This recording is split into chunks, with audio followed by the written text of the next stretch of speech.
Hey there, listeners, and welcome to Project Zero, where we hear about the journeys of some of the best project leaders in the game. My name is Alex Tuck, and I am the host.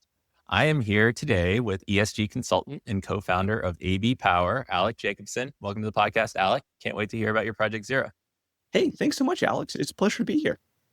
Yeah, and full disclosure for all the listeners, Alec is my neighbor and my mountain running buddy, so I apologize ahead of time if our conversation leads towards any form of running or inside joke that we have. Alex phenomenally project manages the local running chat group as well. So much appreciated. Gets us going.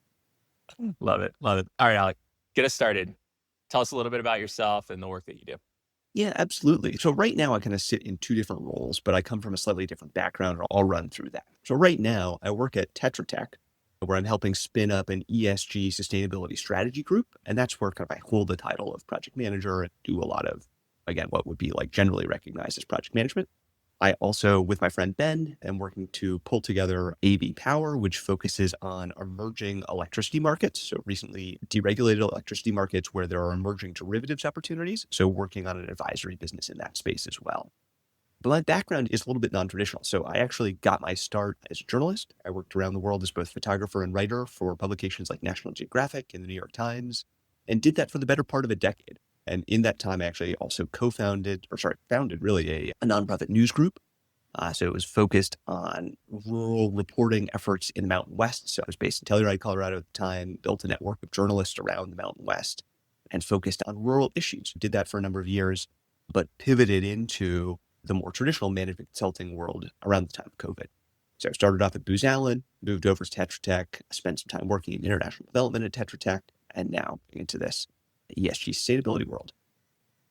Awesome. Cool. What a story. And the thing I love about having different guests on that work in the project management space, there's no direct path. Like we have a handful of people that have been like project coordinators to project managers to program managers to portfolio managers and all the way up, right? But that's pretty rare, even though like most people that are listening probably see that as their only path forward. Love to hear the different trajectories that are out there.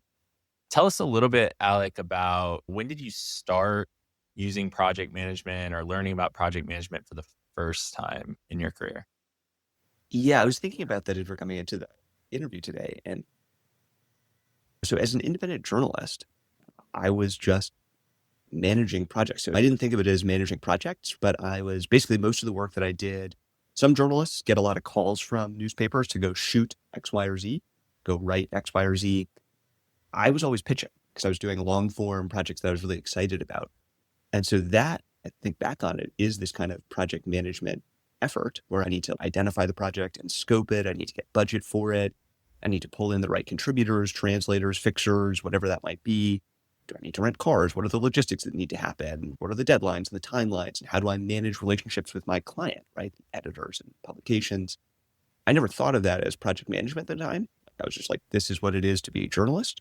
But in hindsight, that's really where I leaned into project management and started to figure out what I think of as the core skills of setting the roles and the goals and making sure to dial in communications. Yeah, that makes a lot of sense. And then when you went to Booz, right? That's when you formally went into management consulting. Did you all have a pretty good structure for how you tackled projects, or were you all just making it up too?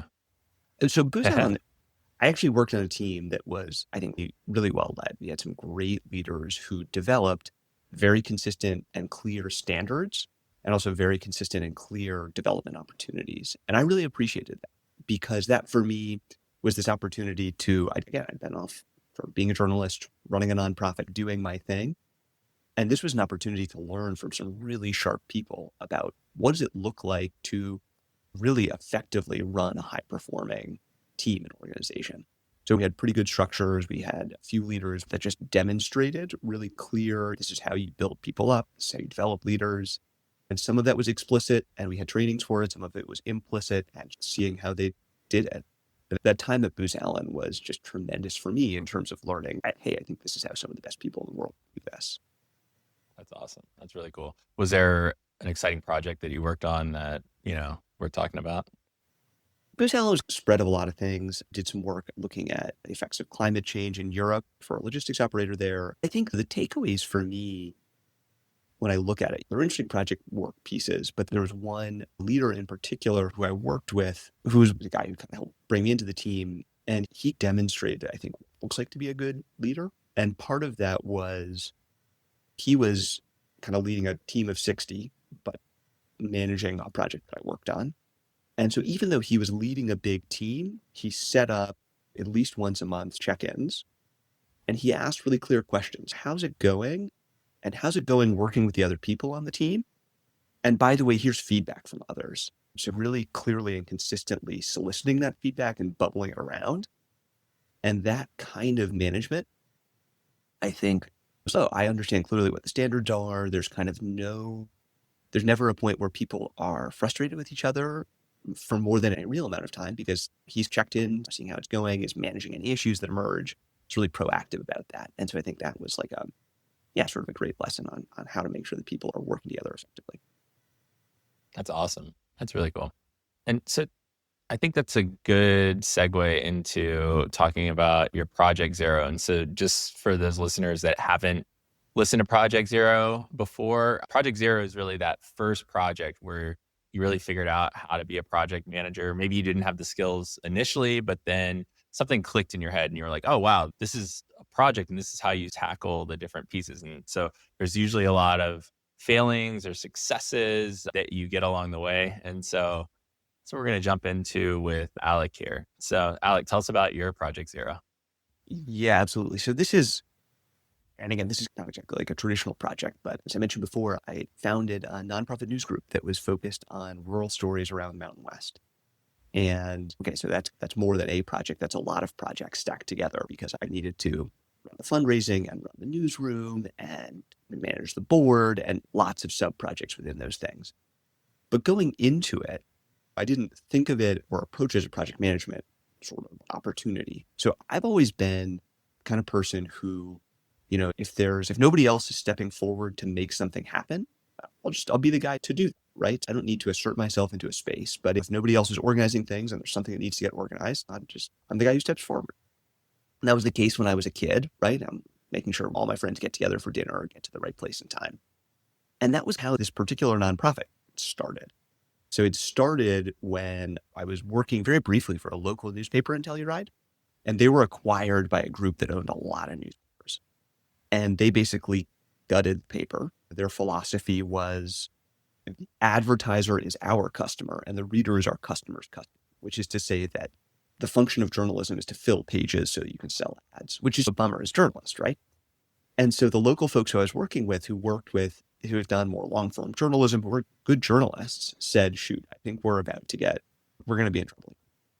And so our designer, Barbara, said, man, I've heard of this nonprofit thing. I wonder what that could look like. And I said, I'll figure it out. And so I just stepped forward, right? People were asking, people were wondering. And so I called a bunch of nonprofit news group founders and figured out what that looked like, figured out what the funding could look like, started to round up funders, make lists of potential advertisers, made a list of board members, had everybody over for dinner and said, hey, I think we're going to do this thing. Do you want to sign the paperwork? Let's go. And so in that Project Zero, it went very quickly from, I'm just bringing the people together to, oh man, we need to put out stories and we need to organize fundraising events and we need a structured engagement with the board of directors and et cetera, et cetera, et cetera. And so that for me was this sort of crash course in, all of a sudden I have a dozen plus people in my orbit and we all need to work together to make this happen. Yeah, that's awesome. That's so cool. What were some of the big hiccups that you hit along the way that you had to deal with? So many hiccups. I think there are like 3 things that I take away in particular. And so the first one is really clear communication.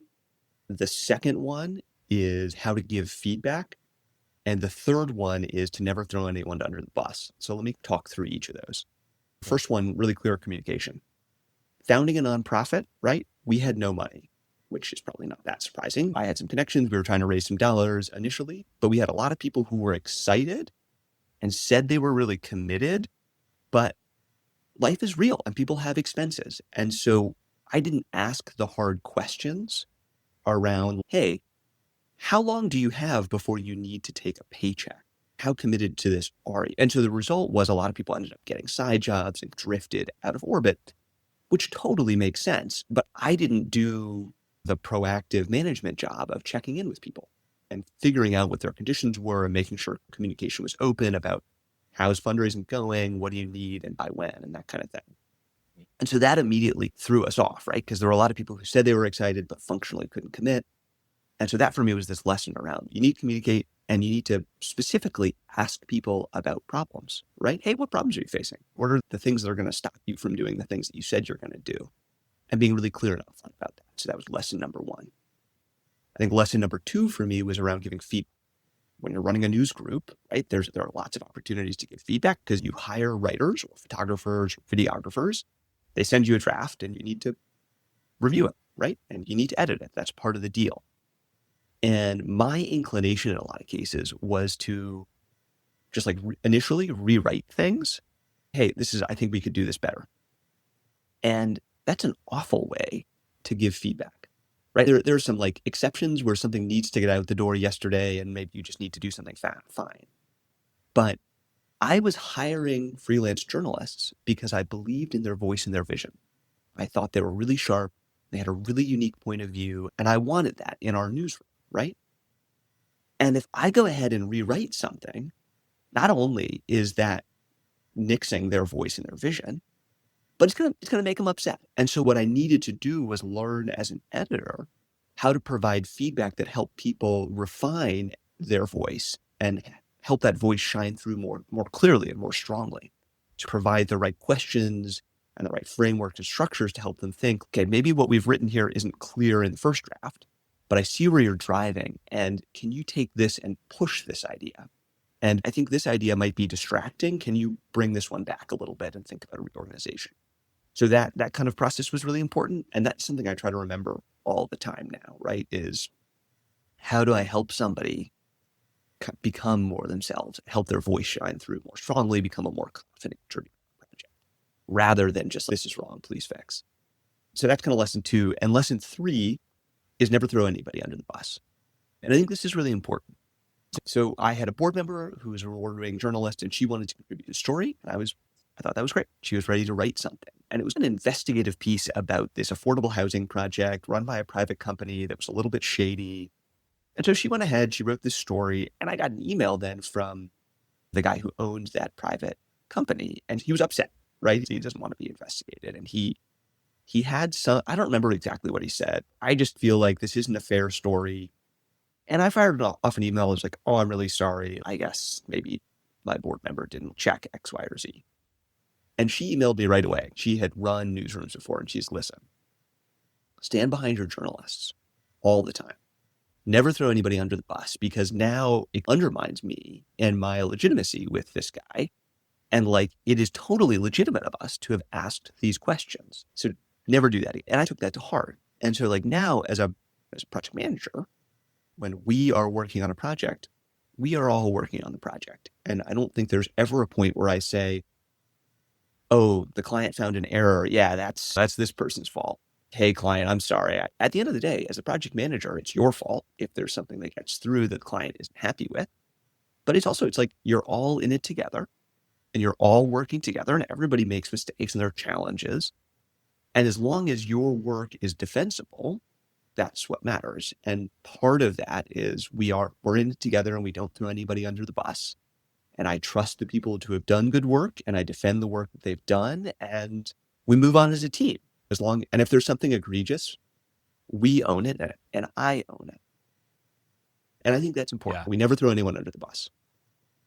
Yeah, I think that's a good rule to follow in life in general, because it never plays out well. But the unique thing about being a project manager 99% of the time is that project managers have no functional like strength within the organization, right? So like they have all the responsibility with little to no power over individual folks, but you're still responsible for the outcome of the project or of the initiative. And it's really important to focus on those three things that you just described, and especially like building the confidence of your team and owning the outcomes regardless of whose fault it was or whose success it was. Like both directions, it's sort of your responsibility. Oh yeah. And I try to never take the success, yeah. right? If something goes really well, unless I'm the primary technical contributor, that's this person, I want to hand those kids out all the time. And if the client's really happy with something, hey, that was this person. They did a great job. And by the way, if somebody's done the work, I want them to present their work to the client.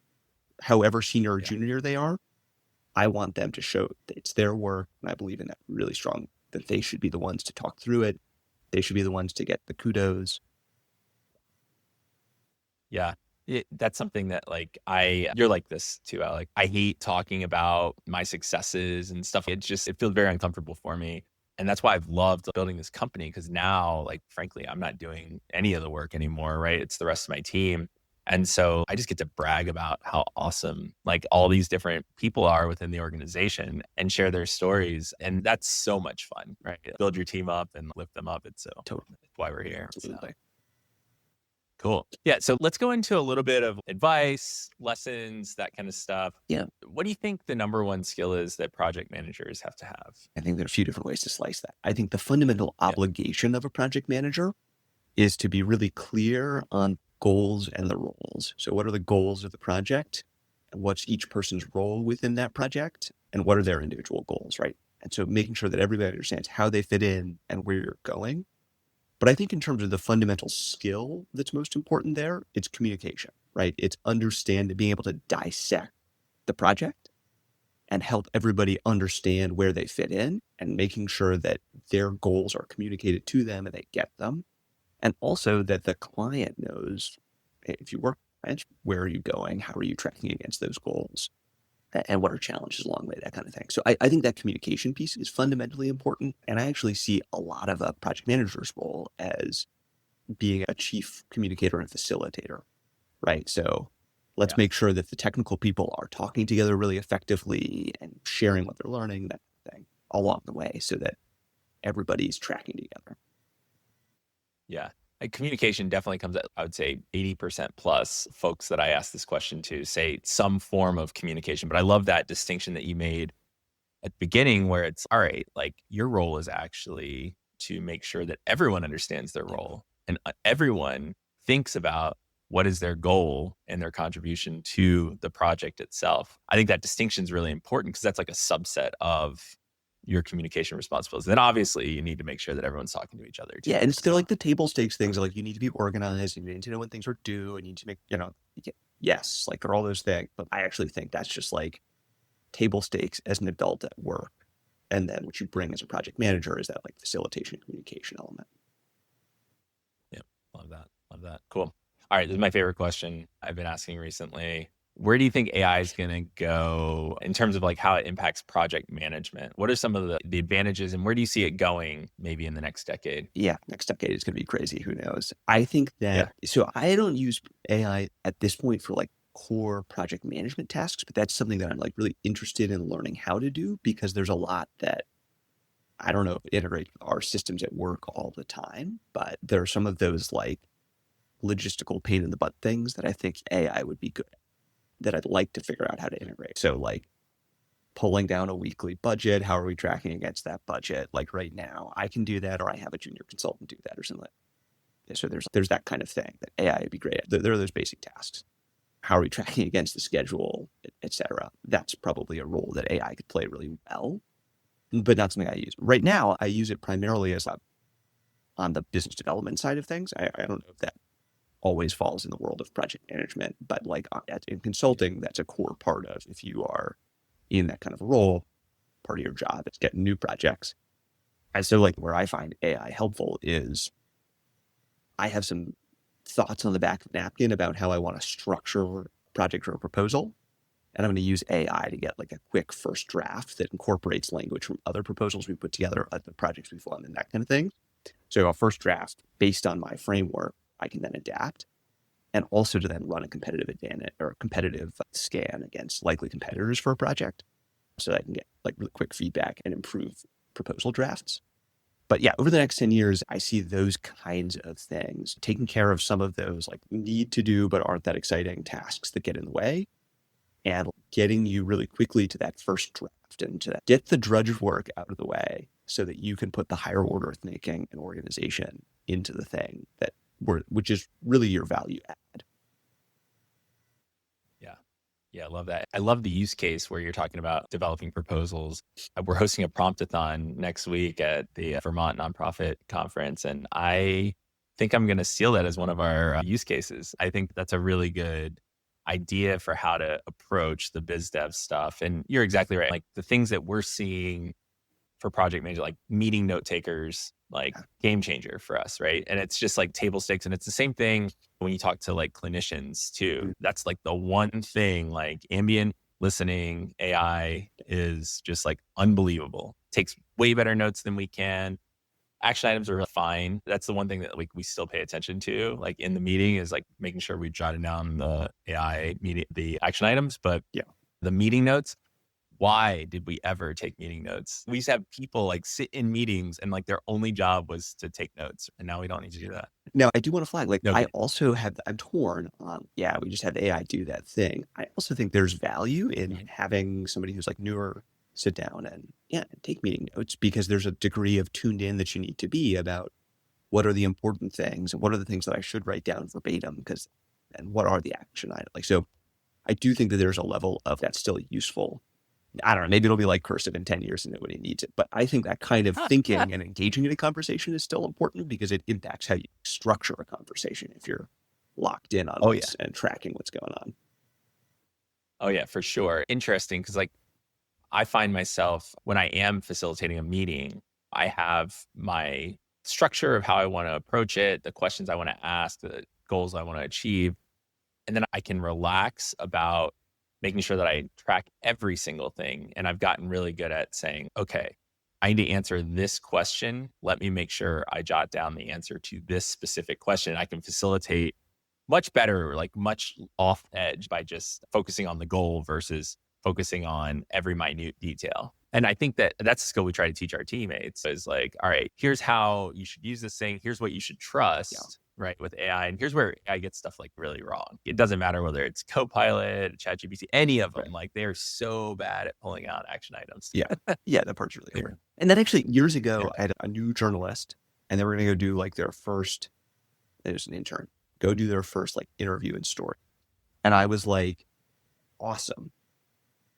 Record it and take notes, like both, Yep. right? Because I was like, functionally, like A, backups are good, and B, a recording, if you don't have notes to go with it, it's really hard to go through the recording, you know, for making this podcast, right? Like it helps a little bit to be like, oh, there was this key thing that happened, or this is something that I'm immediately excited about. And so she went and did the interview, and she hit the recorder but didn't take notes, and the recorder didn't work, and she had no notes. And I was like, whoops. Got to do it again or scrap it. So that's the kind of thing where it's like, backup's not a bad idea. So true. Yeah. And to your point earlier about like having junior folks doing things, right? I think there are a lot of companies that were like, oh, yeah, let's just scrap all the junior people. We both come from management consulting, right? Like there's been a 360 in the past, like 3 months, 4 months of firing all the juniors to now like bringing them back. Because how the heck do we build our pipeline? How do you build talent? If you don't have these junior level jobs to do this stuff, like to learn how to do this stuff later on, no one's going to build those skills otherwise. And other companies aren't going to just like train your people in the future, right? You have to build those folks up. So, yeah, it's tricky. I'm so torn as well. There's always this tension between what do I need? There are like times when you have to like jam something out the door today, right? And so that's the time that you just like rewrite the thing or you do the thing, because it's like this has to happen, needs to happen in what I think is maybe a very specific way, and we have 2 minutes to do it. But there's like any other time, hey, let's make sure that there are people who come in and have a learning opportunity and get to take that first burnout or whatever. Yeah, most of the time you're not trying to jam something out the door at the last minute, I hope. Yeah, that's right. As project manager, you better not be, right? Right. One more question before we finish up. You've had such an interesting career, like multiple careers within a career. What's 1 or 2 pieces of advice that you give for folks just thinking about how they approach their careers? Anything that you learned over time or would redo? Oh man, I think about the redoing it all the time, right? Being a freelance journalist was hard and I made no money. And starting a nonprofit is another great way to not make a lot of money.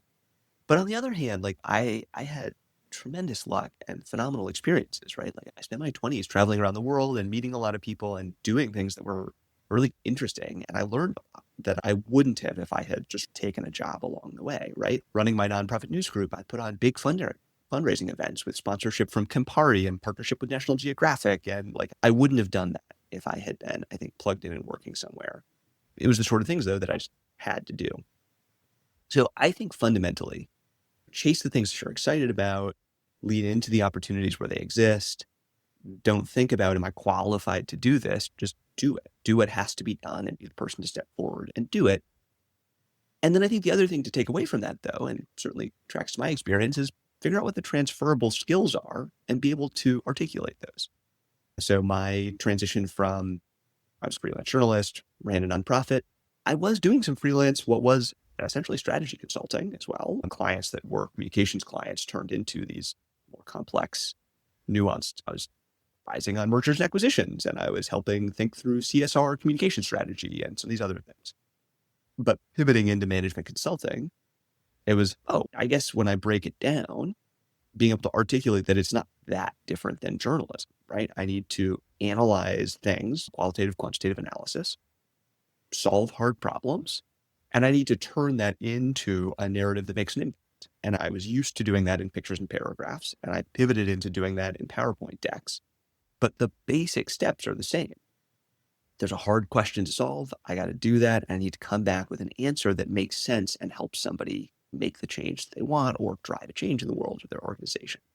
So finding a way to articulate your skill set and how it's transferable in whatever kind of swerve you're making, I think that's kind of what it comes down to if you jump around a little bit from different roles like I have. Yeah. As a fellow person that started a nonprofit and made no money for a long period of time living internationally, I can vouch for that too. That if I think about any part of my career, like that was the thing that changed the way I think about everything in life, period. Like when you see people living in tin shacks on dirt floors and seeing them smiling and being happy all day, and if you can help them in some way, oh my God, like your life, your perspective on everything changes, right? So Yeah. you got to find that for yourself. Yeah, absolutely. So yeah, cool. Awesome. All right, Alec, that was awesome. Thank you so much for joining me. Thanks for sharing all the stories, all the advice. How can people get in contact? Yeah, sure thing. And thanks for having me on, Alex. You can get me on LinkedIn. I think that's probably the best way to get a hold of me at LinkedIn_Alec Jacobson. Yeah. Sweet. Awesome. Great. Thanks so much, Alec. And thanks for all of you who've joined us for Project Zero this week. Be sure to subscribe to Project Zero wherever you get your podcasts, and we will catch you next time with another great project leader story.